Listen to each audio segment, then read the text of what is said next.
subscribe now and press the bell icon. Never miss an update. Hi hello friends, मैं रुचि शर्मा स्वागत करती हूँ आपका हमारे YouTube channel target study centre में। हम लोगों ने 12th क्लास का जो केमिस्ट्री है वो स्टार्ट किया है। लेसन 1 ठोस अवस्था है। तो इसमें जो टॉपिक है हम लोग स्टार्ट करने वाले हैं। हम लोगों ने परमाणुओं की संख्या, उसकी त्रिज्या और विभाजन के बाद की जो परमाणुओं की संख्या है वो सब जान चुके हैं हम लोग। यहाँ पे नेक्स्ट टॉपिक है हमारा संकुलन क्षमता यानी पैकिंग इफ़िशियंसी। तो यहाँ पे जो है उसको देख लेंगे संकुलन क्षमता है क्या। तो यहाँ पे जो परिभाषा है संकुलन क्षमता का, किसी एকক कोशिका में विभिन्न स्थानों पर परमाणुओं द्वारा घेरे गए जो स्थान है वो संकुलन क्षमता कहलाती है। जो एকক कोशिका है उसमें जो विभिन्न स्थान होता है वहाँ पे परमाणु द्वारा घेरे गए स्थान को ही संकुलन क्षमता कहते हैं। तो ये हो गया संकुलन क्षमता का जो डिफिनेशन है। तो आगे हम लोग देख लेंगे एससीसी का। तो यहाँ पे निकालेंगे हम इसका संकुलन क्षमता। तो माना कि एকক कोशिका की भुजा जो है इसको मान लेंगे अल्फ़ा। तो अतः एকক कोशिका का जो आयतन है ये क्यू होगा। और इस मतलब चूँकि आर बराबर हम लोगों ने देखा है एससीसी का जो आएगा, तो यहाँ पे ये बराबर होगा 2r। सॉरी, पहले वाले वीडियो में हम लोग देख चुके हैं कि r बराबर जो आएगा 1/2a और जो इसका जो भुजा आएगा ये तो वो आएगा 2r। तो वहाँ पे हम लोगों ने देखा था। यदि नहीं देखे हैं तो वीडियो अगला देख लीजिए, वरना ये समझ में नहीं आने वाली है। तो अब एকক कोशिका का जो आयतन है वो आ जाएगा 2r³। यहाँ पे जो गुणा होगा तो 8 आ जाएगा। 2 का वर्गमूल होगा तो यहाँ पे 8 आ जाएगा और r³ तो रहेगा ही। तो जो पुनः है परमाणु का आयतन वो 4/3 और πr³। तो यहाँ पे जो संकुलन क्षमता निकलेगा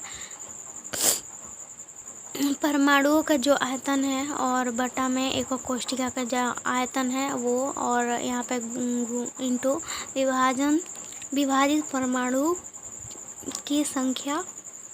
तो इस फॉर्मूले से हम लोग यहाँ पे डिफाइन कर लेंगे, यहाँ पे बनाएंगे, सॉल्व करेंगे। तो ये मैथमेटिक्स यानी मैथ्स का जो लगेगा प्रोसेस होगा यहाँ पे। तो पीई संकुलन क्षमता, और यहाँ पे जो माने थे हम लोग कि परमाणुओं का जो आयतन है वो इतना आया है और एকক कोशिका का जो आयतन है वो 8r³ आया है और जो विभाजित परमाणु की जो संख्या है वो 1 है। तो यहाँ पे इन मानों को बैठाकर और यहाँ पे पुट करेंगे और फिर यहाँ से जो हमारा कटेगा तो यहाँ पे आंसर आ जाएगा। इसको बहुत ही वीवीआई कर लीजिएगा क्योंकि ये पूछता है एग्ज़ाम में, बहुत जोर दे रहे हैं हम कि इसको याद रखिएगा। पूछता है एससीसी का संकुलन क्षमता क्या है, एफसीसी का संकुलन क्षमता क्या है। तो इसको याद रख लीजिएगा और ऐसे ही संकुलन क्षमता निकालने के लिए बताया है और भी। तो यहाँ पे भी माना कि कोशिका का जो भुजा की लंबाई है वो ये मान सकते हैं या फिर इसको अल्फ़ा भी मान सकते हैं। तो अतः एকক कोशिका का जो आयतन है a³ और इस चूँकि r का इसका जो मान है ये अगले वीडियो में हम लोग देखे हैं।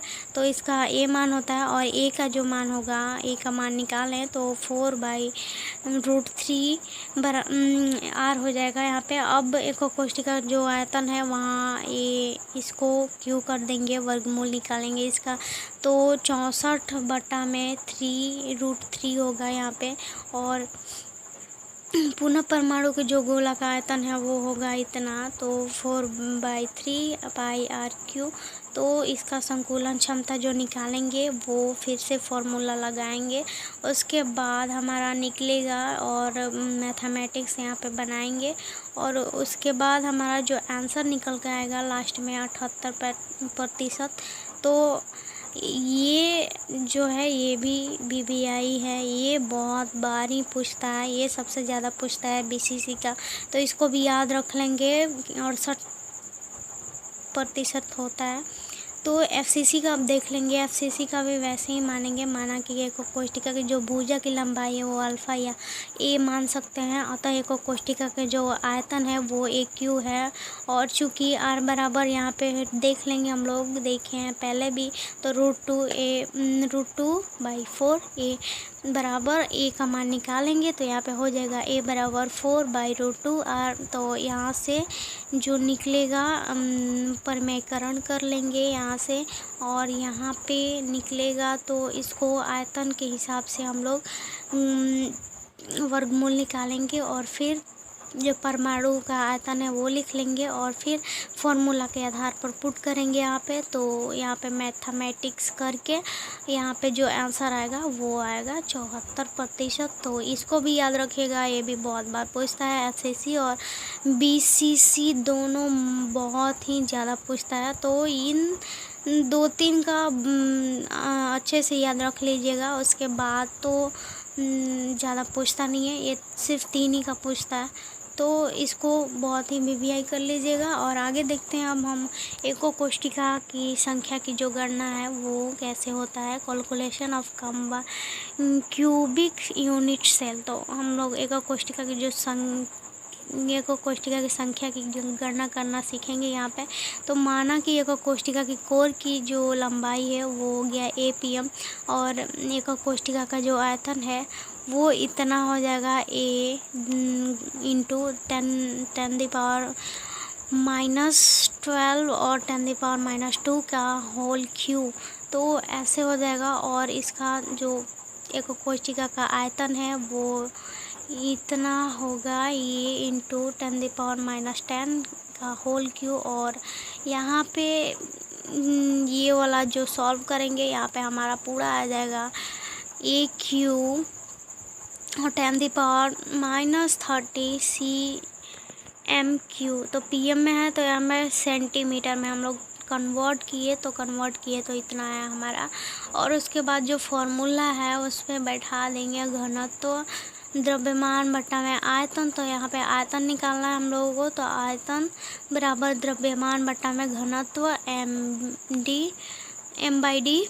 तो यहाँ पे चूँकि एकोक कोष्ठिका की जो संख्या है वो ज्ञात करना है, तो धातुओं का आयतन एकोक कोष्ठिका का जो आयतन है दोनों को पुट करेंगे यहाँ पे। उसके बाद हमारा आ जाएगा यहाँ पे आंसर।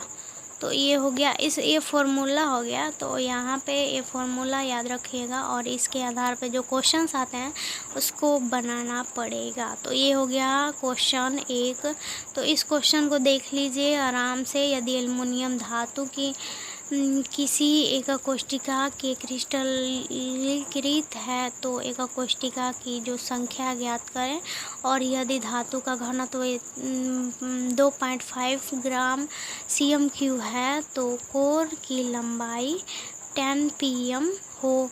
तो एल्युमिनियम का 27 होता है। तो यहाँ पे ऐसे ही फॉर्मूला पे पुट करके बनाएंगे, मैथमेटिक्स है, आप लोग खुद से भी कर सकते हो। और ये जो है इसका हम PDF ये वाला हम डलवा देंगे डिस्क्रिप्शन में, आप लोग क्वेश्चन देख लीजिएगा और बना भी लीजिएगा।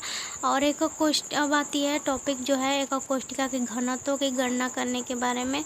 तो calculation of density of unit cell. तो यहाँ पे एकोक कोष्ठिका का घनत्व ज्ञात करना है, तो वो ये इसके लिए फॉर्मूला आएगा। तो एकोक कोष्ठिका का द्रव्यमान बटा में एकोक कोष्ठिका का आयतन। तो उसके हिसाब से माना कि एकोक कोष्ठिका की जो कोर की लंबाई है वो हो गया APM, और एकोक कोष्ठिका का जो आयतन है वो इतना पता है हम लोगों को, और इसको CM में कन्वर्ट करेंगे तो ये हो गया दूसरा समीकरण। तो इसको हम लोग देख लेंगे। अब जो है एकोक कोष्ठिका का यहाँ पे ये नहीं होगा, एकोक कोशिका का द्रव्यमान जो है परमाणु उसके मतलब एगो कोष्ठी का जो द्रव्यमान निकालेंगे वो फॉर्मूला है परमाणु की संख्या गुणे एक परमाणु का परमाणु द्रव्यमान। तो यहाँ से हम लोग निकालेंगे तो Z हो गया परमाणु की संख्या और M/NA एक परमाणु का परमाणु द्रव्यमान हो गया।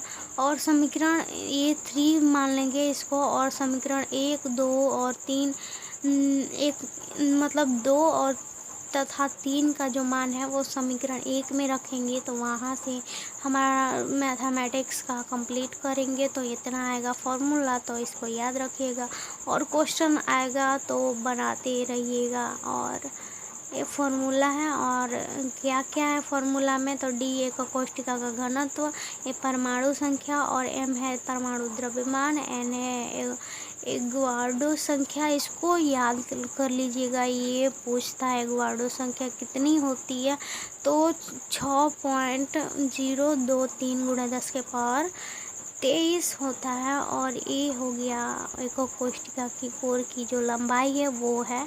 तो यहाँ पे क्वेश्चंस है कुछ, आप लोग देख लीजिएगा और क्वेश्चंस बनाते रहिएगा। PDF हम डलवा देंगे वहाँ से, यहाँ टाइम बहुत ज़्यादा लगेगा तो इसलिए हम डिस्कस नहीं कर रहे हैं न्यूमेरिकल, तो आप खुद से भी कर सकते हो।